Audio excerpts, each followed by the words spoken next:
গাজীপুরের পুবাইল থানায় আটক এই ছেলের নাম ঋত্বিক সাহা। মঙ্গলবার রাতে ধর্ষণের অভিযোগে তাকে আটক করেছে গাজীপুরের পুবাইল থানা পুলিশ। গাজীপুরের পুবাইল থানাধীন সাতানীপাড়া এলাকার রাজু সাহার ছেলে ঋত্বিক সাহার বিরুদ্ধে ধর্ষণের অভিযোগ থাকলেও তার অপরাধের ফিরিস্তি অনেক লম্বা। সে গ্রেপ্তারের 2 দিন আগে অর্থাৎ 13 মে বাংলা এডিশনের কাছে সংবাদ আসে ইসকনের একটি সংঘবদ্ধ চক্রের বিরুদ্ধে, যে চক্রটি মুসলিম মেয়েদের প্রেমের ফাঁদে ফেলে বিয়ের প্রলোভন দেখিয়ে ধর্ষণ করে মুসলিম মেয়েদের পেটে বাচ্চা দেয়। এই চক্রটি তাদের পরিকল্পনা বাস্তবায়ন করতে বেশ কয়েকটি ধাপে কাজ করে বলে বাংলা এডিশনের অনুসন্ধানে জানা যায়। প্রথম ধাপে এই চক্রের সদস্যরা নিজেদের ধর্ম পরিচয় গোপন রেখে মুসলিম মেয়েদের সঙ্গে প্রেমের সম্পর্ক গড়ে তোলে। এরপর অন্তরঙ্গ মুহূর্ত কাটানোর সময় ছবি ও ভিডিও ধারণ করে রাখে। এই ধাপের পর চক্রটি তাদের ধর্ম পরিচয় সামনে এনে মুসলিম মেয়েকে বিয়ে করার প্রতিশ্রুতি দিয়ে শারীরিক সম্পর্ক চালিয়ে যেতে বাধ্য করে। ধর্ম পরিচয় জানার পর মুসলিম মেয়েরা তাদের সঙ্গে সম্পর্ক ছিন্ন করতে চাইলে এরা এদের ভয়ঙ্কর চেহারা সামনে এনে আগে থেকে ধারণ করা ছবি ও ভিডিও ছড়িয়ে দেওয়ার হুমকি দেয়। ব্ল্যাকমেইলের মাধ্যমে ভুক্তভোগী মেয়েদের ধর্মান্তরিত হতে বাধ্য করতে নানাভাবে চাপ দিতে থাকে। সবকিছুই হারাইছি, এখন কিছু বললে বলে যে মাদ্রাসার মেয়ে এরকম কাজ করছে কেমনে। তাদের বাসায় গেছি আমি, যার পরে তার মা প্রতিদিনই আমার পানির সাথে কি মিক্সার করে খাওয়াইতো। প্রতিদিন সকালে আমি খাইতে যেতাম না, জোর করে খাওয়াইতো বিয়ের আগে আর কি। লাস্টে এক তান্ত্রিককে নিয়ে আসছিল, আমার অনেক জোর জবস্তি করে শাড়ি পরাইছে। আমি শাড়ি পরবো না, পরার পরে এই রুম থেকে ওই রুমে আমি একটা বালিশ আনতে গেছিলাম। এখন উনি ওইখানে ঘুমানো, ওনারে ঘুমাইতে দেখে আমি পর্দা সরাই দিছি, জানি আমি ভিতরে ঢুকলে বাহির থেকে মানুষ দেখতে পারে আমারে। লাস্টে বাসায় গেছি, যাওয়ার পরে তান্ত্রিক আমার হাত ধরে এভাবে। লাস্টে আমি এই রুমে এসে ছেলের ছোট ভাইরে বলি যে এরকম অবস্থা। লাস্টে ছেলের মারে বলছে, ছেলের মা বলছে যে থাক, চুপ করে থাকো, আমি এটা পরে দেখবো নি। লাস্টে 12টার দিকে আমি ছাদ থেকে হাঁটতেছি, তখন অসুস্থ আমি, মানসিকভাবে অসুস্থ। ছেলের বাবা বলতেছে যে ঘর সংসার করতে পারলে থাকো, নাইলে না থাকো, চলে যাও। ঋত্বিক সাহা একইভাবে পরিচয় গোপন রেখে ফেসবুকের মাধ্যমে প্রেমের সম্পর্ক গড়ে তোলেন মানিকগঞ্জের মেয়ে রোজার সঙ্গে। সম্পর্কের 6 মাস পর রোজা জানতে পারে ঋত্বিকের আসল ধর্ম পরিচয়। সে সময় ঋত্বিক ধর্ম পরিবর্তন করে মুসলিম হয়ে তাকে বিয়ে করবে বলে প্রতিশ্রুতি দেয়। বিয়ের প্রলোভন দেখিয়ে রোজাকে গাজীপুরের পুবাইলে তার বাসায় নিয়ে যায় ঋত্বিক। বাসায় নিয়ে গিয়ে প্রায় 3 মাস ঋত্বিক সাহা জোরপূর্বক রোজার সঙ্গে স্বামী স্ত্রীর মতো বসবাস করতে থাকে।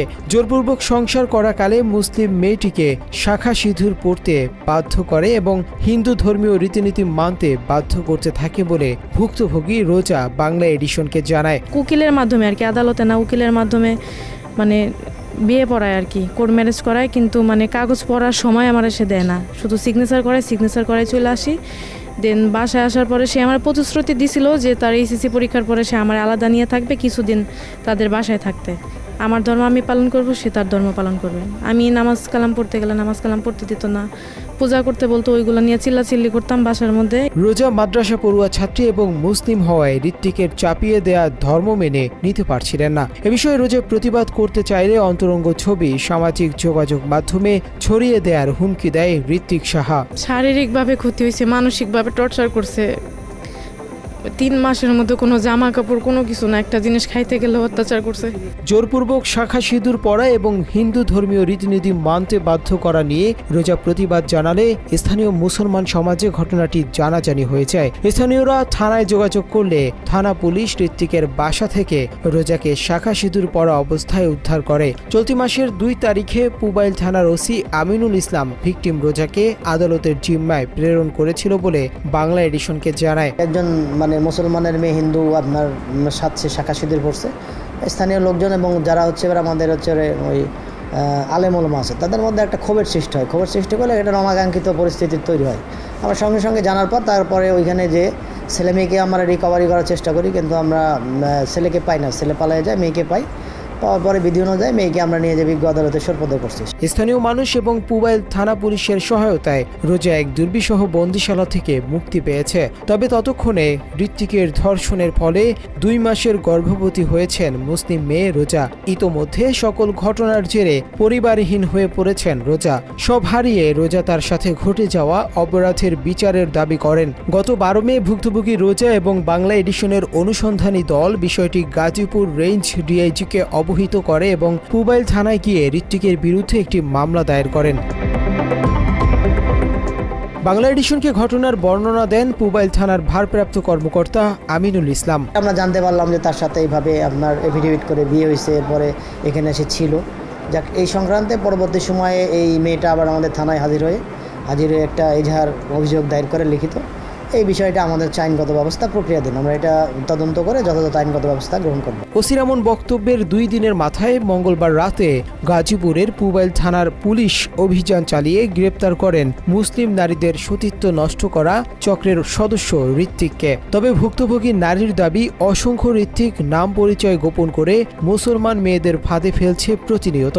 মুসলমান মেয়েদের সতর্ক করতে এবং বিচার পেতে তিনি মামলা করেছেন বলে জানান। একটা মেয়ে মানুষের ইজ্জতের দাম যদি 3-4 লাখ টাকা দেওয়া হয় তাহলে তো এই সমাজে বিয়ের কোনো দরকারই নাই। তারপর হচ্ছে আমার বাসা থেকে অনেক জোরাজোরি করে আমার কোনো কিছু না করার জন্য, কিন্তু আমি বাসা থেকে বের হয়ে আসি। আমি চাই যে এটার একটা সুস্থ প্রতিবাদ হোক। আজকে আমার অবস্থা এরকম, আমি যদি চুপ করে থাকি আজকে আমার দেখা দেখে আরও বোনরা চুপ করে থাকবে। এর জন্য চাই এটা একটা সুস্থ বিচার হোক। উগ্র হিন্দুত্ববাদী সংগঠন ইসকনের পরিকল্পনা বাস্তবায়ন করতে একদল উগ্র হিন্দুরা মুসলিম মেয়েদের টার্গেটে পরিণত হয়েছে।